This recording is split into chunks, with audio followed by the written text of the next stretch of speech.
In the winter of 1983, the year Reagan gave his Star Wars speech and Thriller ruled the airwaves. An entire quadrant of Alaska quietly disappeared off the map, not by act of nature, but by design. You will not find this story in books or museums. No documentaries whisper of it. And yet, for 17 days in the dead of that northern December, a stretch of land the size of Rhode Island was sealed by military decree. Just empty rooms and hot porridge still steaming on the table. By December 7th, the old men began carving runes into doorframes, whispering about the white man's triangle. Now, this wasn't the Bermuda Triangle.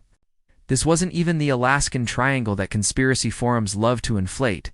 Fire still burned. Dogs stood whining beside empty coats. Footprints ended mid-stride.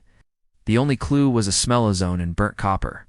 No, this was older. Pocket of silence where sound bent and time frayed. Locals called it Nowcug the Fold. They called it Exercise Black Frost. But to the locals who remember what few remained, it was simply the time the sky went silent. We begin in the ghost town of Kaniq, nestled at the edge of the Kuskokwim River. Official records claim it was abandoned in the 70s. But in truth, 42 people still live there in 1983, subsistence trappers, old miners. At first, she thought it was military sonar bouncing off ice shelves. Then came the distortions, compasses spinning without pattern, radios bleeding with old voices that weren't their own. One night, the aurora borealis descended not in silent green curtains, but as columns of static that vibrated the bones. People said the sky cracked like glass. The same lake where on December 10th, all sounds ceased for 27 minutes. No wind, no birds. Even the ice itself stopped creaking. It was as if the earth held its breath.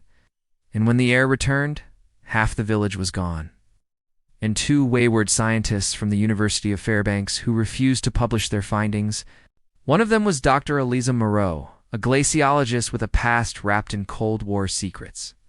Her journals, recovered from a collapsed ice shelter in 1991, are the only reason we know what happened during those nights. Elisa wrote of a low, rhythmic humming in the valley. Then came the children. 3 went missing on December 3rd. No tracks. No screams. Dr. Maro, in her notes, drew diagrams of magnetic ley lines converging at a single frozen lake. Not dead. Gone. Homes were left intact. They came at dawn. No insignia, no announcements. A convoy of matte black trucks, their tires muffled as if the road had agreed to silence. Soldiers in Arctic suits disembarked without a word, surrounding the remnants of Kaniq. Dr. Maro described them not as military men, but technicians of absence, trained not to conquer, but to erase. The remaining villagers, those who had not vanished, were sedated, tagged and loaded onto helicopters bound for destinations unnamed. Their names, as recorded in Eliza's final journal, do not appear in any census past that winter. The entire area was quarantined under the guise of a methane gas leak. Aerial surveillance was rerouted. And those who asked too many questions were reminded that memory was optional. It was as if the village had been not lost, but unremembered. Satellite imagery from that time shows nothing but white haze, as though the pixels themselves recoiled. Journalists who tried to investigate were met with silence or sudden reassignment. The voice, according to analysis done years later, bore 94% vocal similarity to Dr. Elisa Maro. But she was never seen again.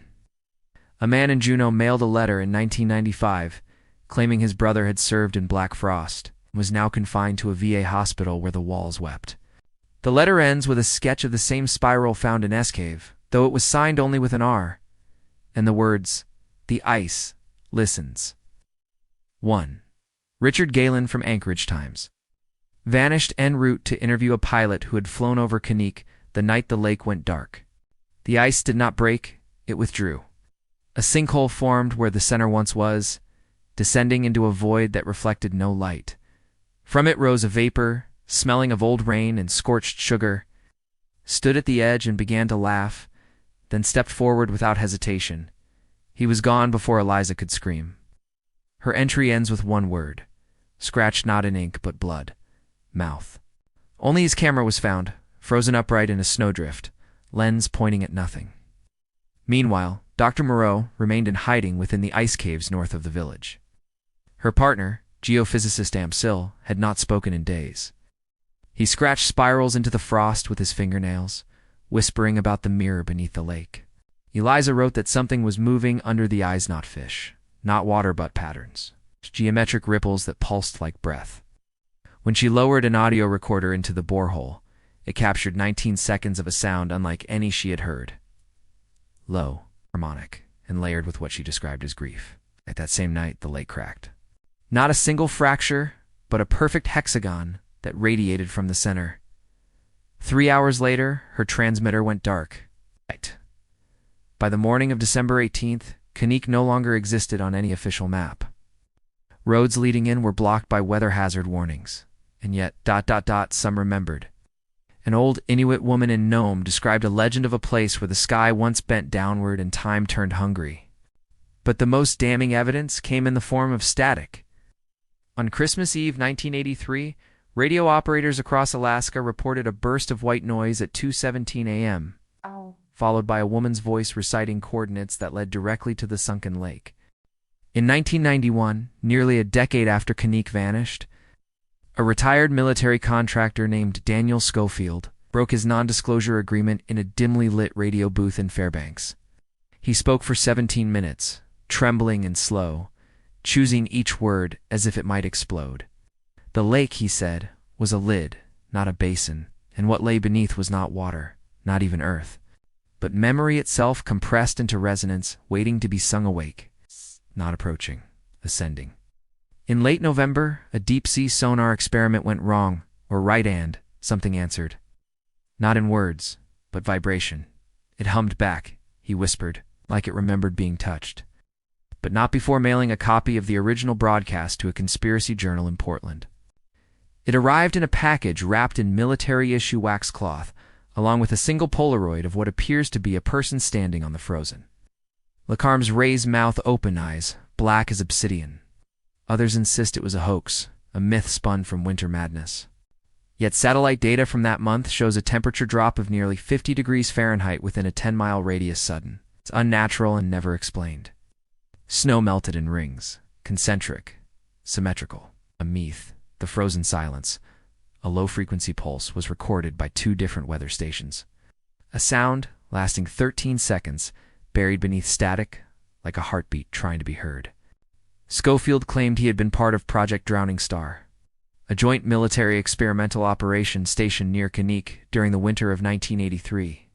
Its purpose, not surveillance, not defense, but extraction of a frequency, according to Schofield. Seismic anomalies detected beneath Lake Kaniq weren't natural. They were rhythmic. Not tectonic, but intelligent. 3 days after that event, the birds stopped flying over Kaniq. Then the animals fled, and the frost began to climb the windows from the inside. Schofield described how men stationed there began hearing things. Whispers beneath the snow, cries from unplugged radios. She believed the lake was not just a seal, but a passage, not between places, but between layers of time. Her last sketches are frantic, overlapping, beautiful. A series of concentric circles surrounding an inverted triangle. Each layer inscribed with runes, she claimed, came to her in dreams. One soldier carved an eye into his chest and froze to death standing up. Another walked 40 miles barefoot into the tundra, only to be found months later, still warm eyes crystallized with salt. And then Schofield said the instruments picked up something moving beneath the ice again.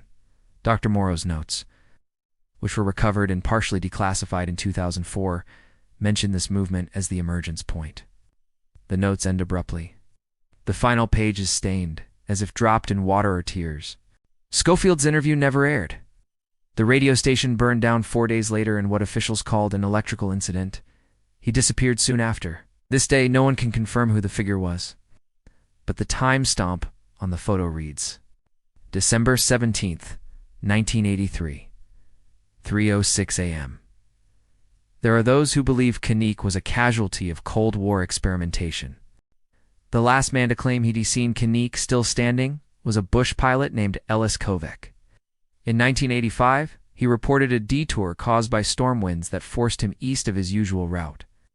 Below, under a break in the clouds, he saw lights amber and flickering not like lamps. but like fireflies circling something vast. No one has lived within 40 miles of that land since. Locals speak of strange pressure in their ears when they approach. Dogs refuse to walk that direction. Compass needles tremble. Children cry in their sleep without reason. That the village still exists, but inside something. A fold, a loop, a harmonic prison made of memory and frost. Equipment records only static, and occasionally, if played in reverse, the static forms a shape. But to those who still whisper its name, it is something else. A message lost in frequency. A place that did not vanish, was claimed. A pulse. A chord. Some believe it is a code. Others, a warning. But no one has ever returned with proof.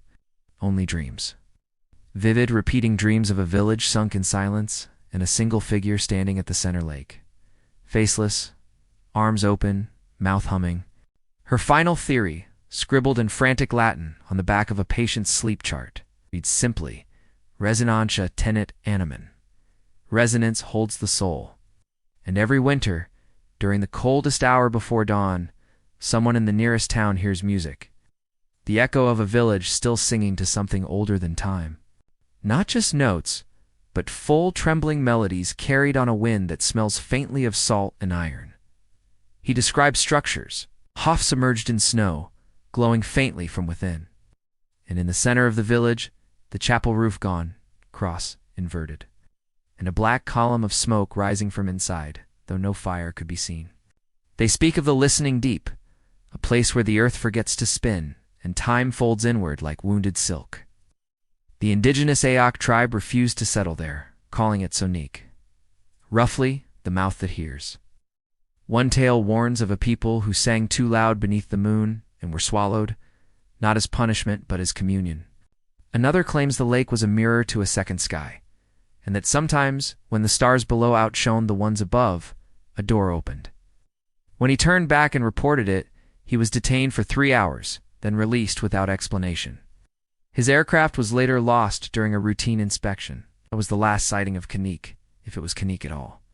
In the years that followed, the region surrounding the supposed location of the village was cordoned off under the pretext of wildlife conservation. And so, the question lingers like frost on glass. What did Kaniq awaken? Some folklorists trace the region's oral histories back centuries. Dr. Maro believed Kaniq didn't just disappear, it inverted. Even today, amateur investigators have tried to triangulate the location to debunk or expose the myth. Drones lose signal. Batteries drain. To the world, Kaniq is a ghost entry in an archive, a clerical error, a footnote without a page. Perhaps on some frozen night, when the stars below shine brighter than the stars above, you might hear it too, the song beneath the snow.